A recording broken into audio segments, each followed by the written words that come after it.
Is it me now? Oh, it's John next. It's very nervous. Hello? John, nervous? Right. Firstly, I'd like to thank Mike for his kind words and good wishes. And also to thank him for offering to put a couple of grand behind the bar tonight. What? I'm only joking, you don't need to find the key for a padlock to his wife. Anyone that knows me at all is probably half expecting me to go all around the room insulting or making fun of everybody. But as today is such a special day, I've decided to reserve that honour for a very select few. To be honest, I didn't really know where to start when writing a speech, so I thought I'd trawl the internet. After a couple of hours, I found some really, really good stuff, but then I remembered I was supposed to be writing a speech.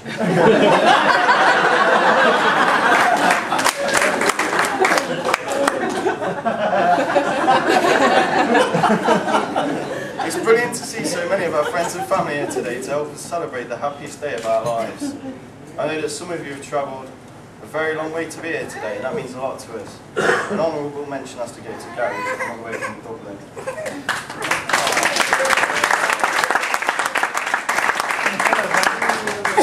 It really wouldn't be the same without all of you here. It could be a darn sight cheaper. That's beside the point. Thank you all for your very generous gifts, and very special thanks to those of you that have given us cheques. No, seriously, thanks for the cheques. We were using the details from those.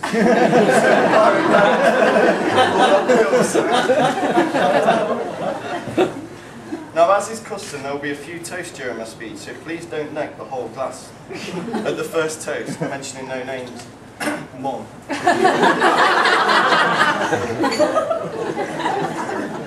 Unfortunately, it's not been possible to have everyone we love here with us today, but we know they're here with us in spirit, and they're not only in our thoughts, but more importantly, they're with us in our hearts. So with them in mind, would you please all stand, raise your glasses,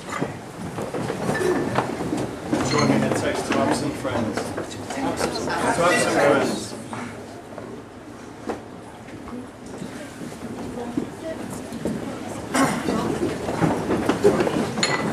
I'd like to thank all of our parents for the help they've given us, not only leading up to this wedding, but throughout our lives. You've always been there to support us through thick and thin, and without your help and considerable financial contributions, I'm not sure today would have been the fantastic day that it has been. So, as is tradition, we have some gifts for the mums.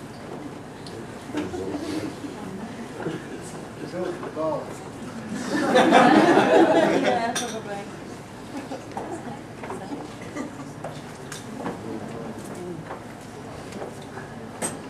Extra special thanks need to go to Kelly's mum, Leslie, What? for producing such a clever, funny and beautiful daughter. Sophie!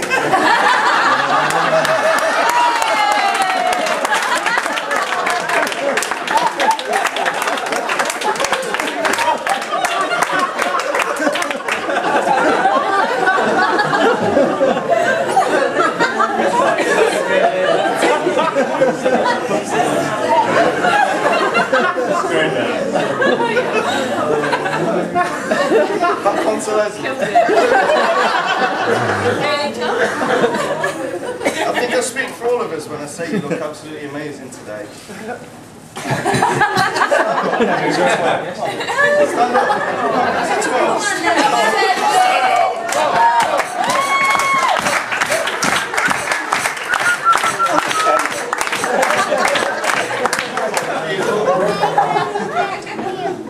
They do say that if you want to know what your wife will look like when she's older,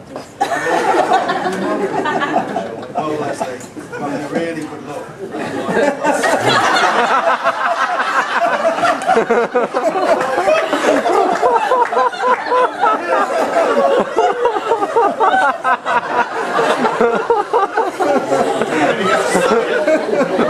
So if I can put another toast to the mother of the bride.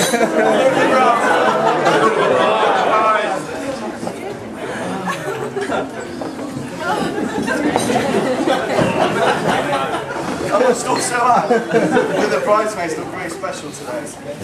I'd like to thank you all for the help you've given Kelly leading up to the wedding and for looking so fabulous today.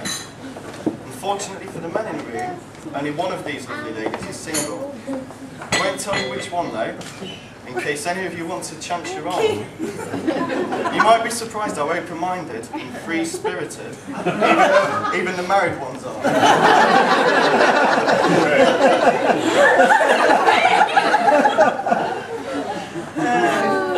There's an unwritten rule of etiquette that states that nobody should look more handsome than the groom. I'd like to thank our ushers, Darby and Ed, for sticking to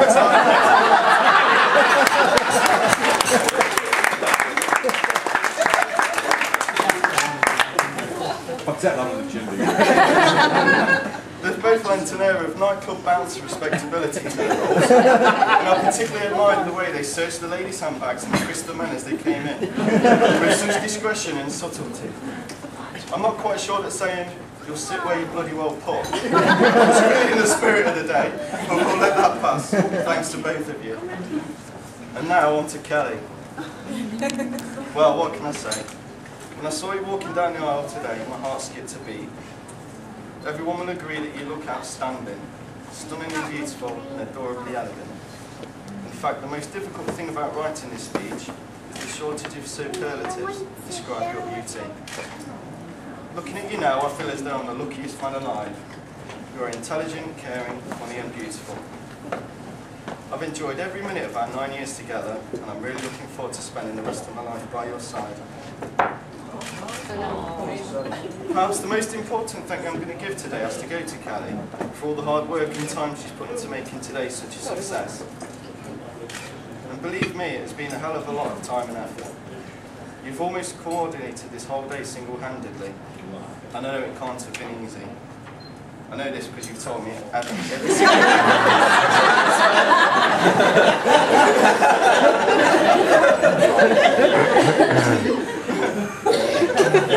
Now, I've got a few words to say about my best men.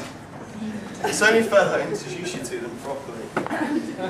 I've known Tom and Damien for about 13 years now, and I've got to admit that I'm a bit worried about how that fact might prove to be lucky for them, considering the demolition job they'd promised to do during their speech. I first met Tom in a nightclub in town when his then future wife introduced me to him. I didn't really know what to make of him at first. We didn't really get much of a chance to talk because he was too preoccupied, dancing with who I could only assume was his boyfriend, Matt.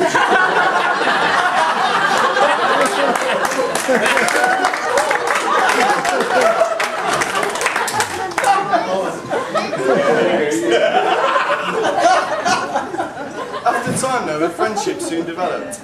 We soon realised that we share a love of the same music and the same nightclubs. We also share a sense of humour. Well, we have to share because Tom hasn't got one. He's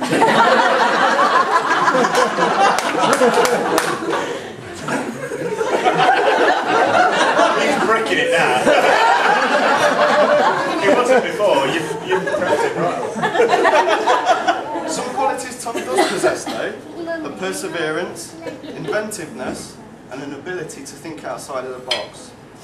There have been several occasions where Tom has displayed these qualities, but one that sticks in the mind has got to be at a bonfire night party at his and Sally's house. Refusing to be defeated by the rain that evening, he was determined to successfully provide his guests with a beautiful roaring bonfire. Most of us would have given up, let off a few damp fireworks and gone inside. Not Tom. Willing to risk injury, or even death, Tom located his trusty petrol can and fearlessly emptied it onto the reluctant fire, promptly setting fire to his arm in the process. Sometimes when I close my eyes, I can still hear Sally's scream. Damo has some brilliant qualities of his own. Organisation, event planning, and an instinctive geographical knowledge. After meeting him only a few times, Damo invited me on a lads' weekend he'd be planning to Blackpool.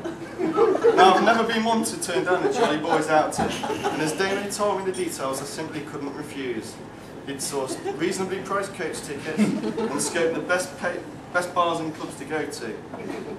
The icing on the cake was that we wouldn't even have to pay for a hotel. We could all stay at his stepbrother's house, which was only down the road from Blackpool. Unfortunately though, Damo's skills had apparently let him down on this occasion. His stepbrother lived down not one, but 2 roads from Blackpool. The M6 and the M5.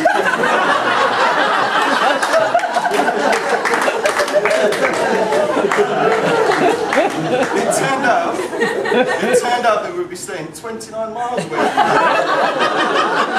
in Chorley. Still, if you ever fancy an afternoon drinking in scary, inbred, small town pubs, I can't recommend Chorley enough. What channel's the football on, John? Thankfully though, Tom and Damo's skills were rediscovered recently. I'd like to thank both of them for arranging what turned out to be an amazing stag do in a wonderfully liberal and eye-opening.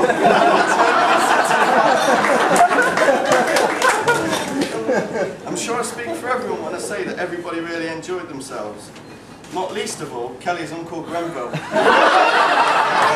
He's already booked to go back later this year. By himself. Hey, lovely bike! Thanks, Gary. No. Before I hand you over to my best man, there is one last thing I need to make you aware of. Tom and Damo both suffer from a strange condition that occasionally causes them to drift in and out of weird, strange flights of fantasy. They've both been known to make up ridiculous stories, absolutely believing them to be true. It's only right that I advise all of you again, ahead of their speech.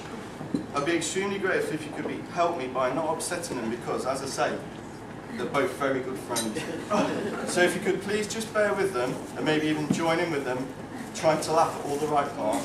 I really appreciate it.